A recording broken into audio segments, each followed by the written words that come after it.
سلام علیکم، امیدوارم حالتون عالی باشه. اینجا توچاله، یه جمعه زمستونی. من اومدم اینجا بهتون نشون بدم که چقدر شلوغه. اکثریت کوهنوردا و اسکیبازا هستن و بعدش هم مردمی که حالا برای آخر هفته اومدن تفریح کنن اینجا. اگر دوست دارید یه روز تعطیل خودتون رو بیایید و همش رو توی صف باشید، من به شما روز جمعه توچال رو پیشنهاد میکنم. تلکابین، تلسیج، هر تفریحی که اینجا هست، تایم طولانی حتی ساعت‌ها باید توی صف وایستید تا نوبتتون بشه و حتی ممکنه نوبتتون نشه. من 2 روز پیش یعنی چهارشنبه همینجا بودم، یک چهارشنبه زمستونی و بسیار خلوت بود. از این طرفی هم شاید دلگیر باشه، این صفا رو نداشته باشه، این شلوغی و ولی خب حالا ویدیوشو گذاشتم، این بالا لینکش هم هست، میتونید برید ببینید. انتخاب با شما.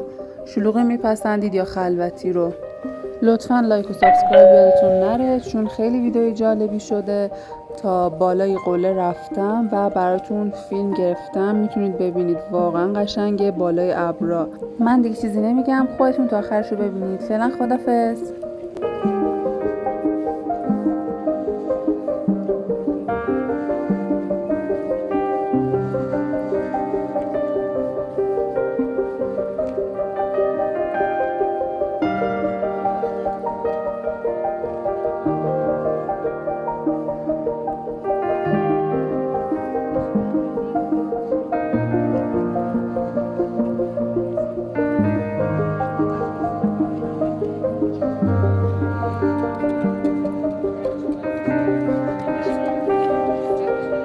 اوها، صفه. خب پیاده میریم اگه پیاده ششه.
آلو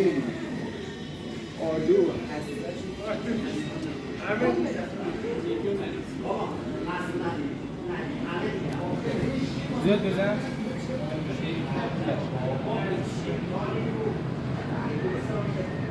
خب نه نه بزن نه نه